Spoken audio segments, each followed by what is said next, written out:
Hi everyone, today we'll talk about how to fix or solve Spotify playing random songs.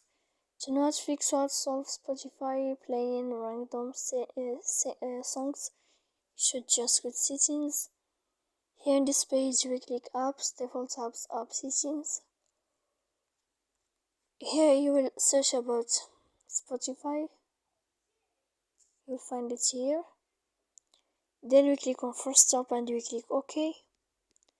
After that we click storage. Here we click clear cache, and in the end you can go to your airplane mode. You can turn on your airplane and you can wait a moment to turn off your airplane mode again. So please don't forget to support us by like and subscribe. See you next time in another video, and thank you for your attention.